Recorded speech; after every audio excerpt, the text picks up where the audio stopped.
when your dad used to come to class, and I used to just be like shaking my head because like, yo, this guy's gonna hit me again. Your father was always hitting me, and I remember one time after class, that your father left, I was like, Joe, Master Joe, why did your dad keep hitting me? He was like, that means he likes you. That means 100%. That means he likes you 100%. And people didn't understand that. No, I was like, yeah. So that was his way. Yeah. That's why we called it the love stick, man. Yeah.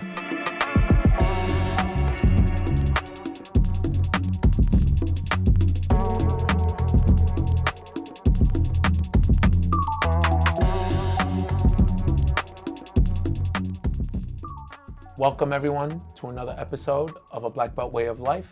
I am your host, Master Joseph Lupo Jr. On this episode, I am honored to have my guest, Master Chet Bridgewater. Before we get into that, make sure to subscribe to our YouTube channel, follow us on social media, and listen to us wherever podcasts are heard. This episode is brought to you by Merino Printing.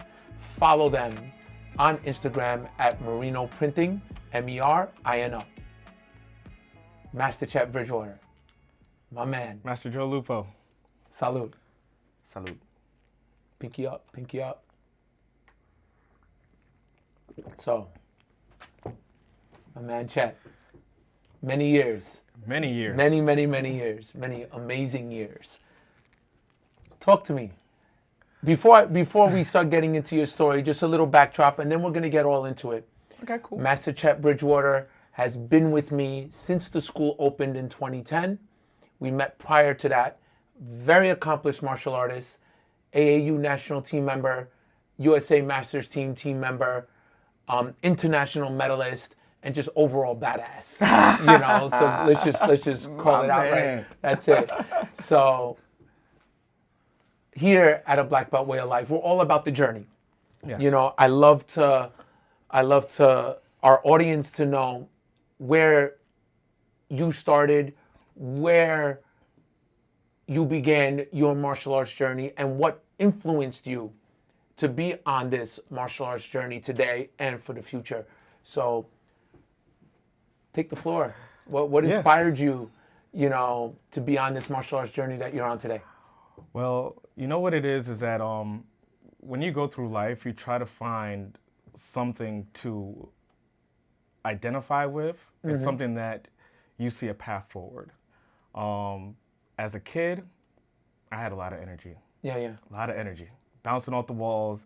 You know, not destructive, but, you know, I just had a lot of energy, and, yeah, every now and then it get me in a little trouble. Sure. As a kid, I watched a lot of TV, Mm-hmm. and one thing that I did see, you know, growing up was a lot of martial arts movies. So watching, you know, Bruce Lee Enter the Dragon, Mm-hmm. Bruce Leroy, Last Dragon, Best of the Best, Catching bullets with his teeth. Kickboxer, you know, all these kind of movies. Yeah. I just love these guys that were strong dudes, you know, kicking and jumping and all that stuff. And, you know, I grew up in the 90s, so when Power Rangers came out, it was like, what? Yeah, right? Maybe I could do this. Morphin time. it's morphin time. Yo, rest in peace to Green Ranger. And I asked my mom, I was like, I want to do martial arts. Mm-hmm. And she said, that's fine, because you need a way to kind of channel all this energy. Sure. And she asked my dad. My dad was like, yeah, sure, why not? Yeah. So we went to a couple places, and yeah, we found a martial arts school, only Taekwondo school in the area where I lived. Mm-hmm. And I fell in and love with it. This is Westchester, correct? This is Westchester. So, yeah, early 90s Westchester. So there was just 2 martial arts schools. So, and this one offered Taekwondo, the other one offered karate. Mm-hmm. Went to the one to the karate first, but I didn't really feel comfortable there. Okay. But when I went to the place where I had Taekwondo and I met Master Byung-Min Kim, I felt a direct connection with him, Mm-hmm. and I liked his teaching style. So I said, Mom, this is it. And how old were you then? I was 10 going on 11. Oh, wow. So my cousin was already doing it. He was doing it in the Bronx, Mm-hmm. and, you know, he was doing watering dough. And I was like, you know what, I like the Korean style of martial arts. You know, there was Tang Sudo as well. I saw that as well. But yeah, so I went to Taekwondo, and to keep it real, Taekwondo saved my life. And I'm not saying that facetiously. I'm just saying in the fact that at that point I kind of understood who I was. Sure. And how things can kind of play out. Sure. You know, one choice here, one mistake there. Yeah. So I understood it from a very young age. So at least with this is something that I could put all my into, and I'm not focused on anything else. So for me, it was school, Taekwondo, church, and family. That's it. Yeah.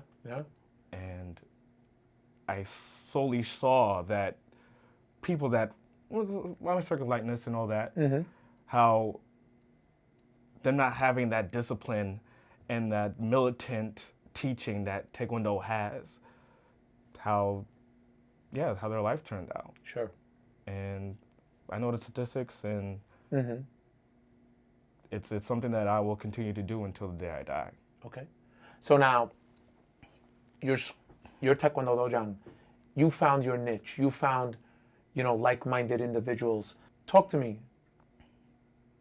Was it fun growing up doing Taekwondo at an early age? Was it tough? Were there times you wanted to quit? Like, what kept you in the Taekwondo school? The thing is that I loved Taekwondo so much. I was the type of student that I would iron my uniform before I actually went to class. That's how much I love Taekwondo. Like, if my uniform wasn't right, I was not doing it. And every time I stepped foot in there, it's like basically you had to drag me out.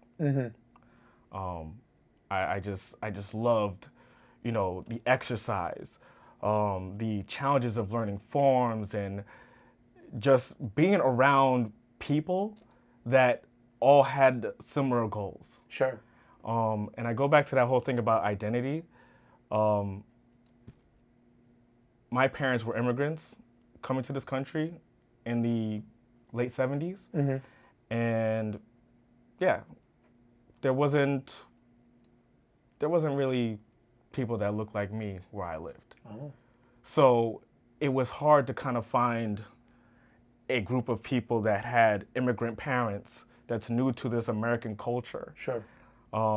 And basically, I guess, find my home or find my tribe outside of my family. So the school was your comfort place. It was my comfort place. That was my homestead. That was my home away from home.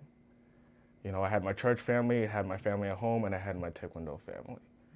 And having that groundedness and those relationships and those connections, it made me feel whole. And I know a lot of people can kind of sympathize with wanting to feel whole, wanting to feel like they belonged, as opposed to being on an island by themselves. Gotcha. Outside of the Taekwondo school, where you grew up, predominantly white, predominantly... Yeah, it was... Talk to me about that. Yeah, it was a predominantly white neighborhood. Did you experience any issues outside of your comfort places? You mentioned the Taekwondo school, you mentioned church, mentioned with your family, which is always our ultimate comfort zone. Right. Outside of that, how were your experiences? I tell this story to some people because it definitely set the tone for the rest of my life. I moved up to Westchester when I didn't even go to school in the city. I originally was born in the Bronx. But went to school in Westchester, and I remember my first day of school. I was 4.5 years old, and kindergarten, and the first day of school was a half day of school. We moved from Westchester, from the Bronx, my mom, my dad, my sister, and my grandmother. And half day of school, and the bus all lined up, all the buses to different areas. Now, the thing about Westchester, just like anywhere else, you have, your suburban neighborhoods, and then you have your lower income housing, tale of two cities. And I was fortunate enough to live in the suburbs. Sure. And I remember lining up And my teacher at the time, she had the list of which bus every child was supposed to go on. And I'll never forget this, bus 14, that was my bus. Yeah. And she was a white woman, and she looked at the list and said, Chet Bridgewater, bus 14. And noticed that, yeah, all the kids on the bus were white. Yeah. And there was another bus, bus 6, that was heading to the lower income housing. Not so much white. Wow. So she put you on that bus? She put me on that bus. Wow. Now imagine being a parent, moving to a new neighborhood, trying to provide a better life for your family. Sure. And somebody making a decision. Based on the color of your skin? Based on the color of your skin. Wow. And like I said, I'll never forget that day. I was 4.5. And I got on that bus, and bus was going through neighborhoods, and I didn't recognize tall, large brown buildings. Yeah. And kids are just getting off the bus, and I'm looking, because I'm waiting for my grandmother. She's supposed to be outside waiting for me. Sure. But as a young kid, I knew my surroundings. And I didn't recognize any of the places until I was the last one on the bus. And the bus driver says to me, and I remember exactly, "Is this your stop?" And I'm saying, "No, I don't know where this is. It's like, this has got to be your stop. You got to get off the bus." And I start bawling, crying, and basically refusing to get off the bus at that point. Bus driver calls it in and says, "Hey, I got a kid here. He's saying that this is not his stop and he's not getting off the bus." And in between time, my grandmother was waiting for me, and the bus came, 2 kids got off, and the bus left. So she's like, "Okay, where's my grandson?" She calls my mom. My mom works in the South Bronx, teacher. Yeah. 27 years down there. My dad was working in Jersey. And the last thing you want to hear is, your son didn't come on the bus. Oh my God. And yeah, my mom, my dad, they left work and they came to the school. Bus driver dropped me off, and my dad, old school Antiguan Caribbean man, and my mom, tough Jamaican woman, and they gave that school an earful. Sure. Ready to. Rightfully so. Yeah, and see, things like that blow my mind, because I'm fortunate to say, as a white person, I wasn't raised to see color, and I say that from growing up in the Taekwondo school as a young child. One of my father's greatest junior students, the great Daryl Gaston, if anyone's listening right now, knows anything about old school Taekwondo in the late 70s, early 80s, probably one of the greatest competitors that ever come out. I would wake up in the morning to see that man eating at my table. My grandmaster, Moon Sung Lee, a Korean man. So I never grew up knowing color. To me, everyone was the same. Yeah, I get it. So, man, my heart bleeds for you, man. Yeah. It's rough. Yeah. I can only imagine your parents, 2 hardworking people. Wow. Yeah. So, just from then on, it just kind of made me self-aware. Sure. That, these things can happen to me. But the hardest part was just realizing that it's not my fault. It's just a circumstance. But I just still got to figure out a way to navigate through it. Sure. And being a part of the Taekwondo school where there were people of different backgrounds. Yeah, multicultural, sure. Yeah, coming together and, for one purpose goal and all that. So that was something that, I didn't have to worry too much about. Right. Because there is no color. No. There's in a Taekwondo dojang, there I don't want to say there isn't, there shouldn't be. There shouldn't be. There shouldn't be. And I bring it back to, and we'll navigate towards that. What a lot of people have to understand, our school was built on, I said this with, John in the previous episode. Our school was built on 5 guys. You got a black man, you got a Greek, you got a Colombian, you got a Korean, and you got an Irishman, all being taught a Korean martial art by an Italian guy. You don't get more. You know what I mean? If that sounds like a joke. Like right. You know, you don't get more multicultural than that. Yeah. You know, but it's just a lesson for people to realize. You know, it's not about the color of your skin. It's about what you got in here. You know, and that's gonna make us progress. Yeah.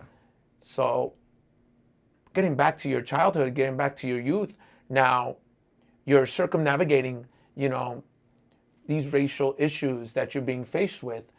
Now you found your niche. Now you found, you know, your tribe, so to say, in a Taekwondo school. Yeah. You know, talk to me now about growing up as a young teenager, you know, moving forward in Taekwondo. Now, like I said before, when it came to Taekwondo, being able to stay in something that has, you know, discipline and rules and morals and those things, just like church. And obviously, me growing up in a, you know, West Indian family, you know, education, respect, all those things were there. Those rigid rules were there and implanted in my mind. So it definitely affected the choices that I made long term. And it also brought up part of a professionalism. So me doing Taekwondo, being at the school, I wanted to excel and become, you know, the best version of myself because I knew the odds were against me. So if at least I had those things in place, it's gonna, you know, project me to do better and better things. And as a teenager, growing up as a man, it's not easy. You know, it's not easy. There's no manual. So you know, sticking to a lot of the tenets in Taekwondo, how you treat family, how you being faithful to your friends. And that's something that really stuck with me, is being faithful to friends. Loyalty. Loyalty, man, because it's a lost art. I tell you, it's man. A lost art. I tell you, I've said it to many people. You know, look up the word loyalty in the dictionary. You're gonna find your face there. 100%. 100%. I've said it many, many times. Yeah. And it goes back to that movie Scarface, you know.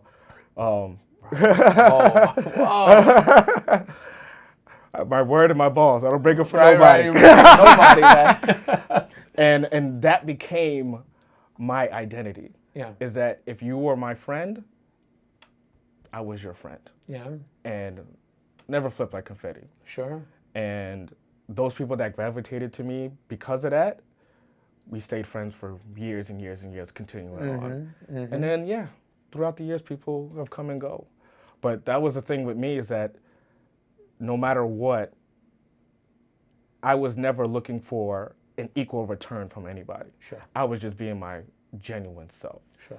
And at times that was tough, but with Taekwondo, being my genuine self was something that was admired and something that was glorified and respected. And I always wanted to be respected because I knew that I was going to go out into a world that, I was going to face some disrespect. Sure. But holding up my end of the bargain and staying true to myself, being a respectable person, that's something that I pride myself on. And that was a journey that eventually, when I got older, I started finding more people that had those same values. Sure. Now, everything you're talking about, especially highlighting, you know, how you brought up friendship, you know, let's now move it to when you met me. It was, I want to say 2007. Yeah, late 2007. Late 2007, 2008. At the time, I was teaching at a dojang, and you were a student there in college. Post-college. Post-college, yeah. And we immediately formed this bond. And next thing I know, you're starting to learn how to teach at that point, under me. Yeah. And no need to go into detail, anything. Things, for me at the time, were very cloudy, very, there was a lot of things going on in my family life. There was a lot of things going on in my mind. In the back of my mind, I wanted my own school. I wasn't liking the direction things were going. And ultimately, one day, I decided I had to leave. Some things were going on, and I had to leave. And I'll never forget, I called you the next day, and you said to me, "You're gone, I'm gone too." And now, I was taken back. I was like, wow. I couldn't believe it. I wasn't expecting it. I wasn't. That day when I left that dojo, I went out on my own terms. Right or wrong, I look back on it. Big move. I could have done things better, more professional, but things happen for a reason, and I hold no ill will. I learned a lot, but I moved on, and you followed. And this was now 2008, 9. I didn't even have a school yet. Yes, 2009, yeah. Yeah, I didn't even have a school yet. And you left because I left. Why? God works in mysterious ways. Right. And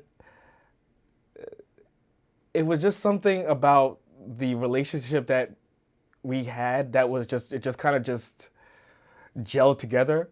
Because I went to that school because I was searching for that same kind of environment Sure. that I was in when I was a kid doing Taekwondo. Sure. And on the surface, it looked that way. Mm-hmm. And then when I met you, it felt like that way even more. But at some point, it became more about the relationship that I had with you as opposed to the school. Mm-hmm. And then I started seeing things I didn't like. And when you decided to leave, something told my heart, like, there's no place for you here. Mm-hmm. Because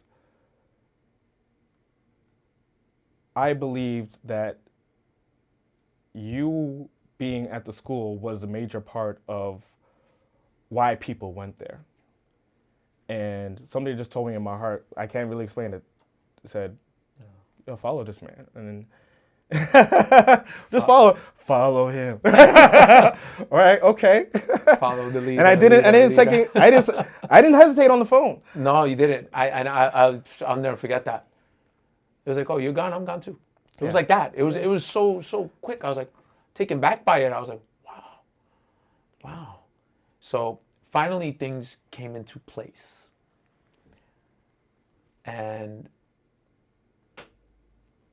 I set the groundwork for the New York Black Belt Center. This is 2010. This is, oh man, I'll tell you now, this is July. Yes. Of 2010. Mm-hmm. July. And I make that phone call. And I tell you that I'm going to be at the school.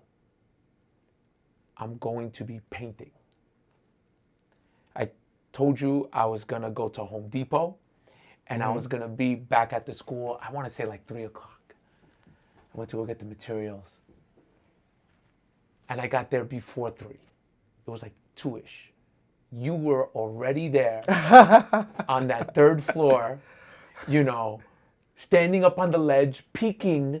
You gotta understand the visual. I'm driving up and I'm seeing you peek through the brown paper covering the windows like this. Like, I'm looking, I'm like, my man is already here.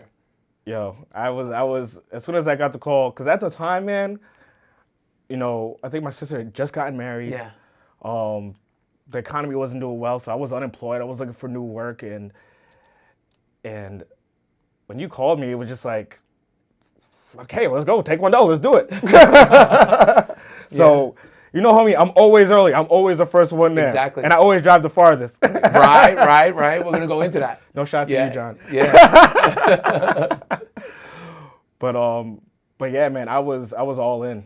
Yeah. I was all in. I'll never forget it. And that day, it was like It wasn't too much words. It was just, let's start painting. Let's get to work, because I had in my head, I wanted that place open in a month. In a month, I wanted that place opened. I wanted the mats down, and I wanted to start teaching right away. So you were there, you know, Jaehyung came by, others started coming by, and it was like off the bat, you know, that bond was formed. Yeah. Like-minded individuals. Very quickly, you know, that tribe was built. Yeah.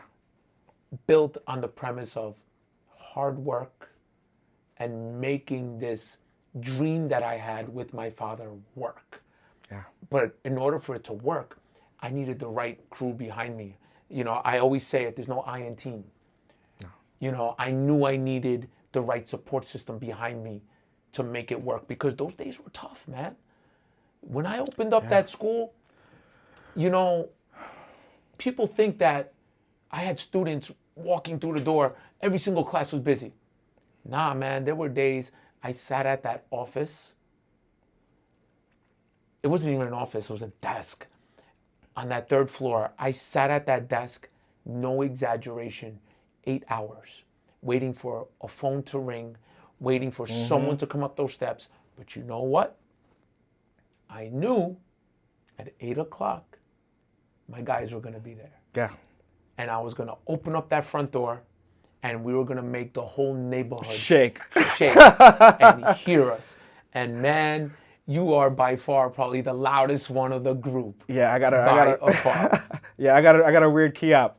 Very strong key op, man. A mix of Michael Jackson and Bruce Lee. So True story. Yeah. True story. And yeah, those classes were intense. Yeah. And you said it. You said, hey, we're not going to be doing no infomercials.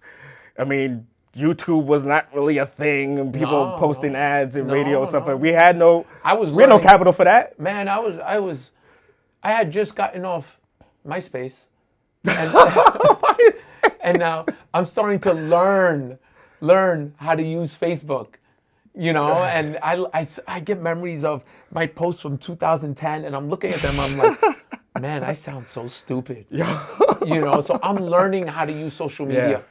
But my only way of advertising that the New York Black Belt Center was there was through hard work. Yeah.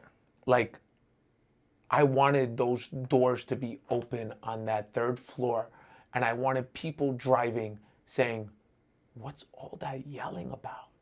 Yeah, because that was a quiet neighborhood. Very quiet neighborhood. Except for after 8 p.m. Yeah, after 8 p.m. It got loud. That block got loud. Yeah. But it got loud with, because I've said it before, I didn't have much equipment. I didn't have a... Two paddles. I opened and a that Wave school. Master, maybe? Not even. The Wave Master was out of the budget. I didn't have money to spend on a Wave Master kicking bag. I had a shield, two busted kicking paddles. That was my equipment and the mat. Yeah. You know, so we had to make do with what we had. Mm-hmm. You know, you brought it up before. Like, how were those intense classes? How did that shape us as a school? Yeah. It was, like you said, a bunch of people coming together for one common goal. And everybody had something to contribute. Sure. And it just made, we were almost like we were insulated. Like it was basically us against the world. That's the kind of mentality we had. That's the mentality I had. Yeah. It was do or die for me. I was 30 years old, and I put every penny I had into that place. It was all or nothing. Yeah. And like you said, you set the groundwork, and we were all at different points of our lives, and we were all looking for Taekwondo to be part of our lives once again. Yeah. And yeah, I mean, we were kicking those paddles, key-opping and sparring. We were hitting each other, going full force. And it was just like a Taekwondo physical think tank. Yeah. And the energy was palpable. Sure. And it just kind of just seeped out into the street. And we just wanted you to succeed, but at the same time, we wanted Taekwondo to be back in our lives again. Sure. And for me, definitely, where I was at a point when you opened the school where I didn't know where my life was going to go, left or right, because I was at, a time in my life where I didn't know where my life was going. Sure. But I knew Taekwondo was Because at this point, you're in your early 20s. early 20s, fresh out of college, finding work was tough, but at least, keeping my mind and my body focused on something is going to prevent me when the time actually comes, when an opportunity does come knocking on the door. I think within 2 months, I got a job offer in engineering. I remember that. Yeah. So then I had that, and I was like, okay, Taekwondo, it is life. It is how you conduct yourself. And if you put your blood, sweat, and tears, like we did in that class every day, good things just came to us. It was like church. Positivity, feeding positivity. Sure, church. Yeah, it was our religion. Yeah. It was our religion. Yeah. And we were on those streets, and we wanted the school to grow because I knew what the school could be, because I saw the drive in you, and obviously there were some people that started looking behind their shoulder because New York Black Belt Center was coming. It came, and you know what?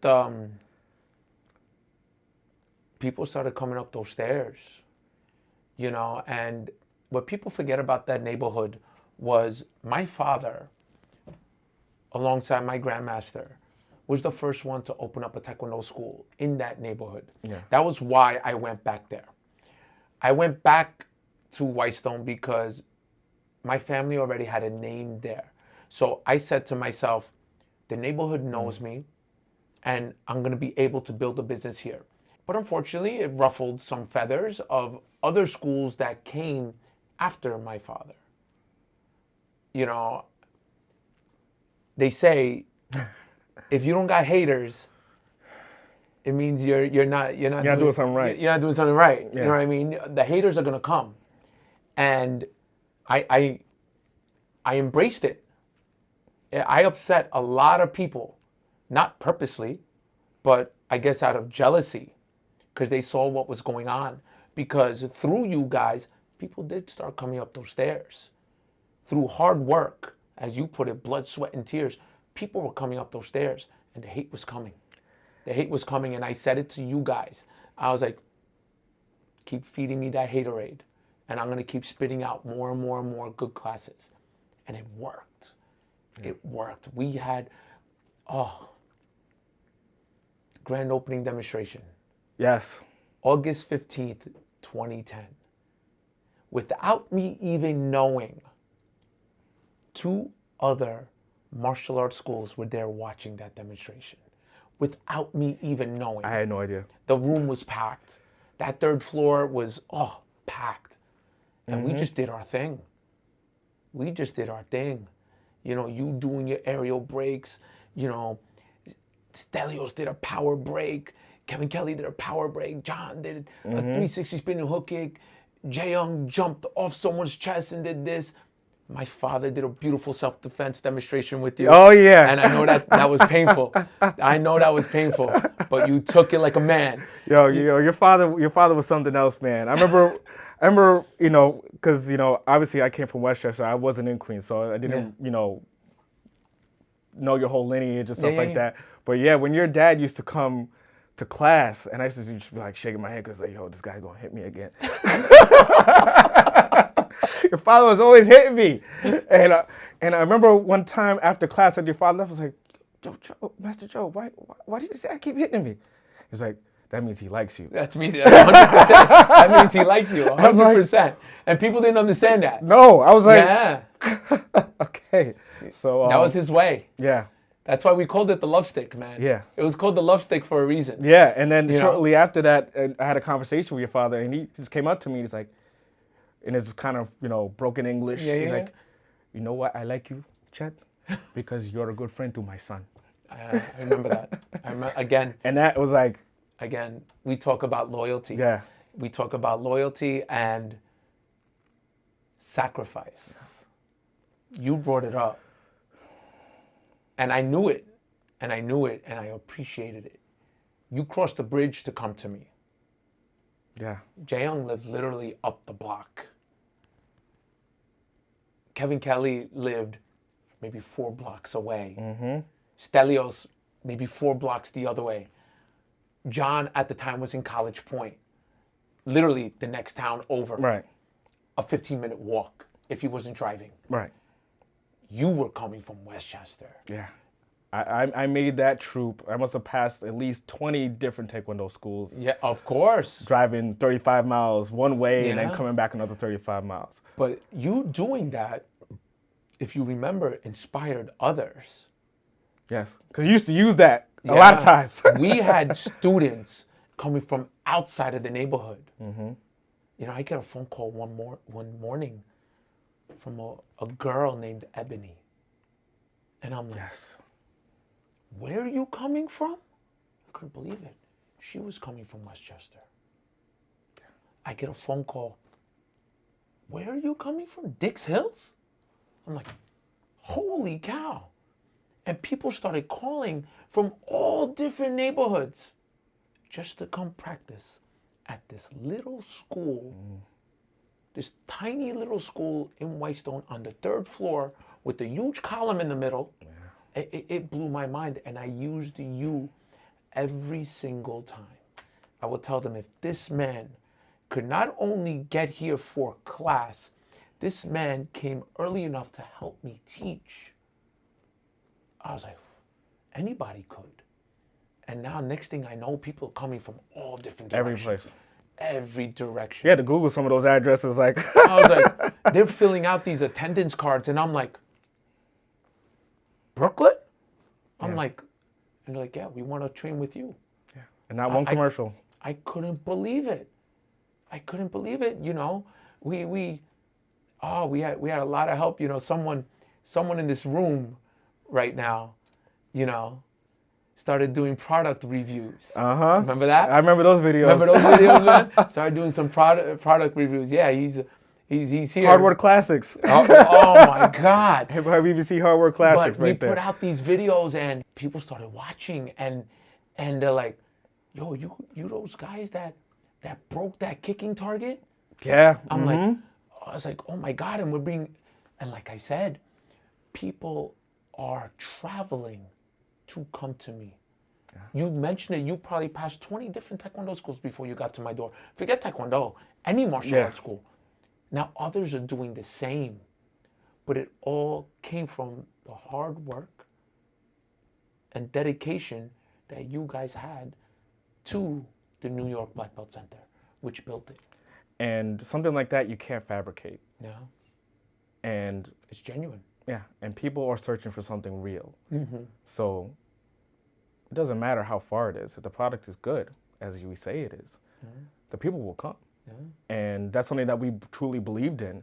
And like you said, blood, sweat, and tears, we gave that because we wanted this school to be that school that everybody wanted to come to. Because our Taekwondo, not to knock anybody else's version of martial arts, Sure. but what we have is something that is built on a family, on a strong family structure. And everybody wants to belong to some family.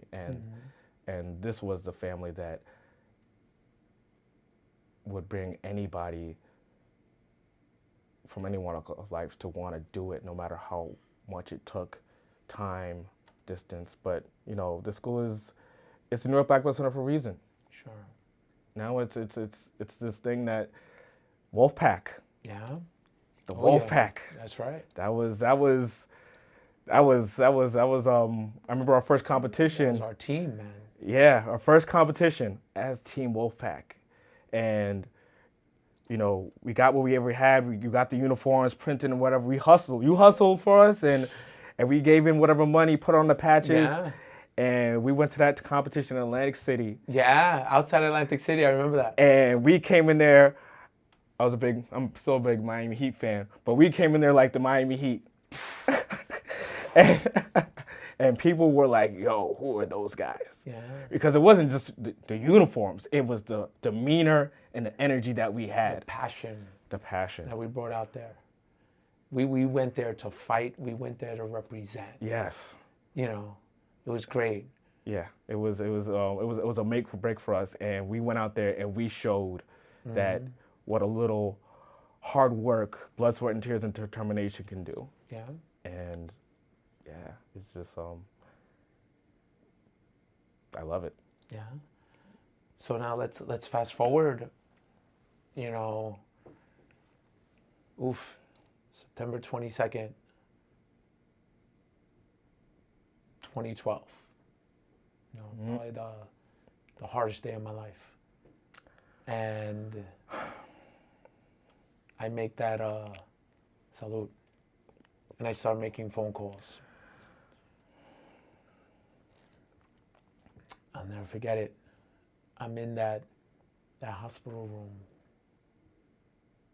and I got word that Chet's outside the hospital. I'm like, I was like, damn. This is at this point. This is like, I want to say about 5 o'clock in the morning, something like that. It was super early in the morning, and I couldn't believe it. You know, we talk about loyalty and brotherhood. You know, you came from Westchester just to be by my side at that hospital. That was, man, if that's not loyalty and sacrifice, I don't know what is. You know. I remember that morning, and your wife called me. Yeah. And at the time, fiance. Oh, fiance. Well, you're now wife, but yeah, exactly. It's that fiance. And she told me what happened, and she was obviously very distraught, and something just kind of broke inside me. I felt like I was losing an uncle. Yeah. Like I said, I only knew your dad for only a short amount of time, but within that short amount of time, I've built a relationship with him that was, you know, I considered him family. And all I could think was,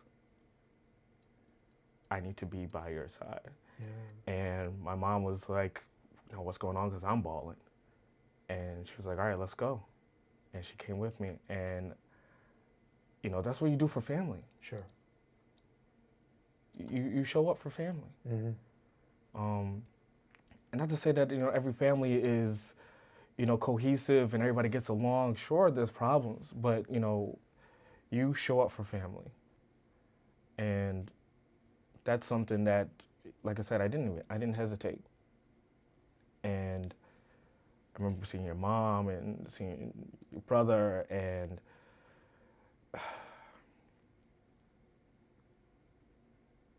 yeah, man. You know, those are some tough times, but if I didn't have you guys, I could have never gotten through that. You know, and then I was faced with the obstacles, you know, of moving locations, all in the midst of planning a wedding. And it was just, oh my God, my head was everywhere. But again, it was you guys that were there for me. You guys gave me the strength and the power.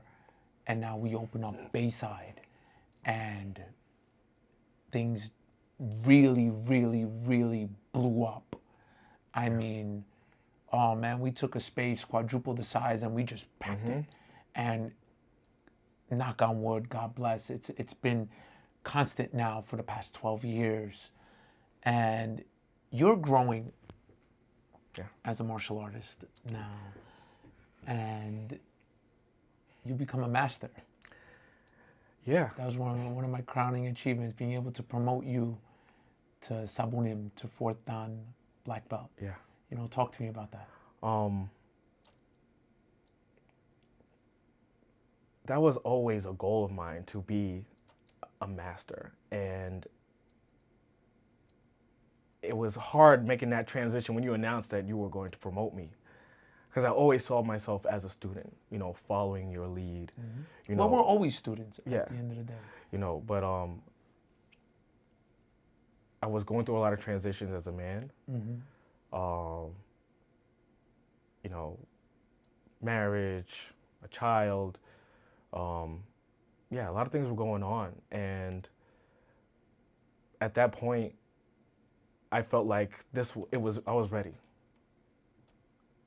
I was ready to take that next step and to go from being, instructor Chet to Master Chet, and Huge own step. it. Huge step. And owning that title, because that's also a thing. It's earned. Yeah. Earned. Yeah. Like you said, nothing's given for free. Very old school. I don't promote based on the amount of classes you take, or, I promote based on earning. You earn what you get in this world. That's the way I was raised, and that's the only way I know how to teach. And I knew at that point you had earned your way. You had earned that title. Yeah, and I'm grateful for that. It was it helped me grow as a man. Sure. And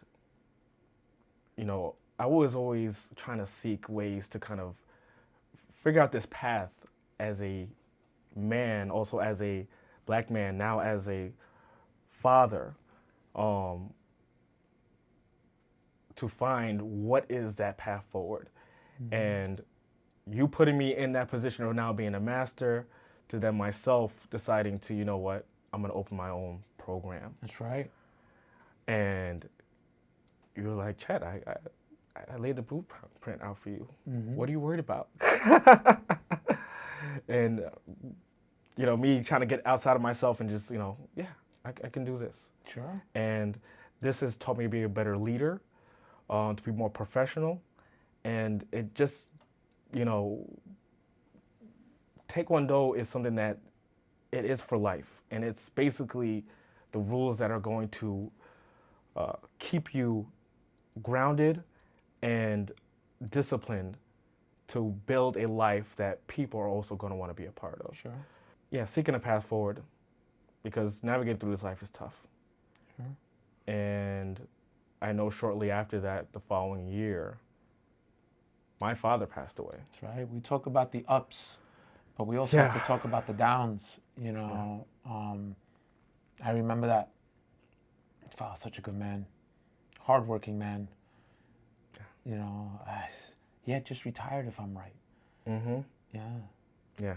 He had just retired working in the country club. Yep, country club, gourmet chef for nearly 35, almost 40 years. I remember your father telling me how proud he was cooking for the President of the United States. Yeah. I remember that story. Mm-hmm. Yeah. Mm-hmm. Very proud man. Yeah, my dad I'm was... proud of you. Proud of you, boy. Yeah. Yeah, he was. Yeah, he was. And losing him at like you said, the ups and downs, it helped me navigate through the pain, the anguish. I remember what you went through with your dad. So, but I know he didn't want me to just sit there and wallow in, in grief. Sure. He would want me to see me push forward. Yeah. And that's exactly what I wanted to do. That's how tough it was. I know a lot of guys don't even grow up with their fathers at all. So at least, I had that time with him. Yeah. And he got to see those things that I did, all those, I watched that video, of me becoming a master, and he's right there. He's right there. That's the last video I actually have him in any video. And that's something I definitely wanted to pass on. He passed on those hard-working traits in me. All right. Continue to work hard. Challenges are going to happen, but you're gonna have to continue to work hard and push through and take care of your family. And that was the mentality. That was that dollar and a dream mentality. Yeah. Coming to America, working hard and building a family. Yeah. That's what was instilled in us. That was instilled in me. Obviously instilled in you. Yeah. Birds of a feather flock together. Yeah. You know what I mean? And that's, like I said, that relationship that we formed, because there were a lot of parallels. Sure. A lot of parallels. Sure. So, but one of my greatest, paths in life was then to be able to introduce my daughter into Taekwondo. Right. And I remember I was going through a rough time in my life, going through a divorce, and, I had gotten away from Taekwondo for a little bit. And I knew that I needed it again. I needed that camaraderie. I needed that exercise, that blood, sweat, and tears, that environment that keeps me in line. And everyone always finds their way back. yeah, and I remember bringing to her that first class and seeing her run around, and I see I got the little picture here. Right. And she was so happy, and that just it reignited a positive feeling in my life, and I know what I had to do. And yeah, I'm just forever grateful that I chose to say, yeah, I'm down to do this Taekwondo thing. Because now I have a place for my daughter to go to where now she loves it. Yeah. And when it says like, oh, we're going to Taekwondo, yes. No pressure. That's a beautiful thing. That's a beautiful thing. Yeah. So you're teaching your daughter now. Yeah. You got great things in your life, and now you're finally it's great. It's amazing because it was at the same time as John. You're finally hitting your stride as a competitor. Yeah. You win that national championship alongside John. You win the U.S. Masters Cup alongside John, and now, man, the three of us are making that alongside Carlos Villanueva. Yes. You know, we go to Korea and we just do work. Yeah. Dude, we did some work.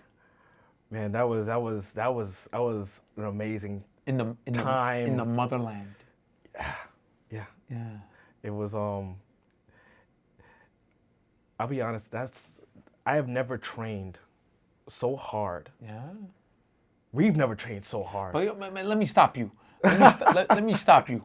Let me stop you, man. I had to cut a massive amount of weight. I had to drop 6 kilos. From -8, I had to drop to -74.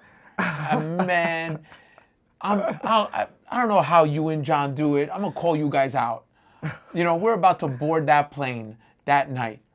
I'm basically drinking water and eating nuts.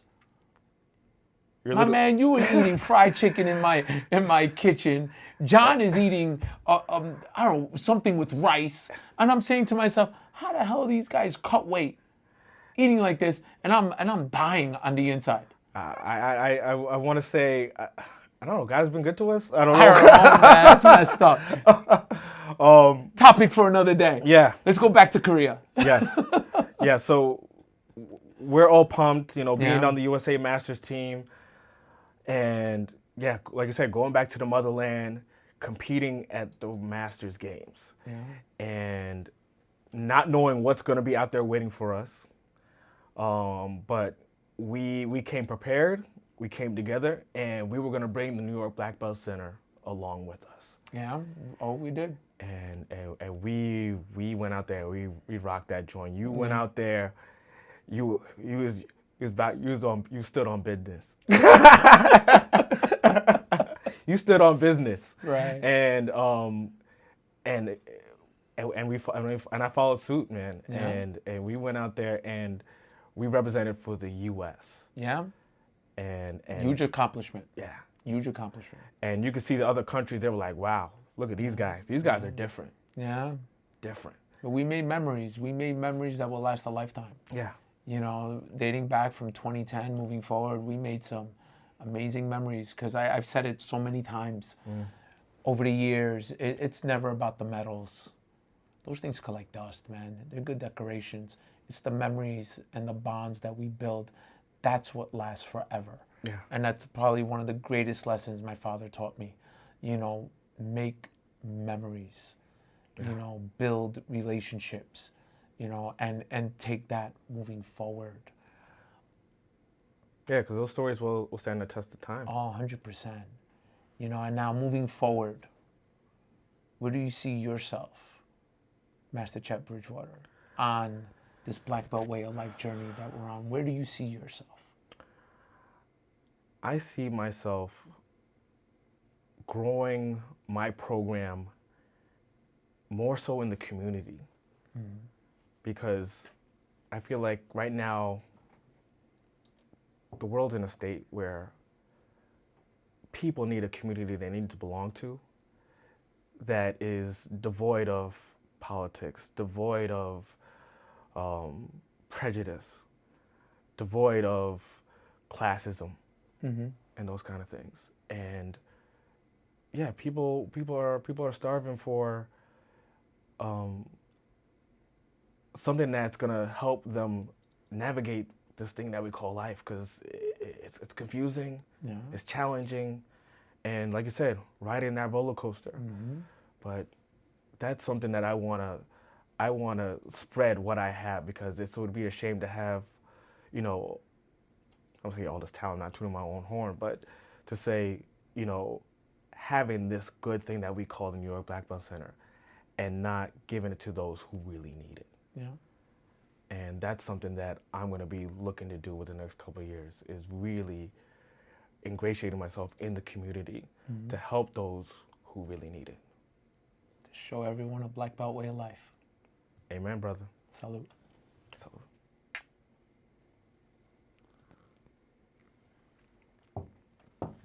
Thank you, everyone, for joining in on this episode of A Black Belt Way of Life.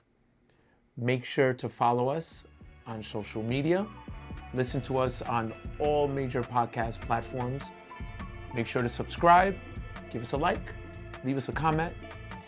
If you are interested in sponsoring A Black Belt Way of Life, shoot us an email at ablackbeltwayoflifepodcast@gmail.com. I am your host, Master Joseph Lupo Jr. Always remember, a black belt is worn around your heart, never your waist. Salute. A Black Belt Way of Life podcast was produced by Press Record Studios.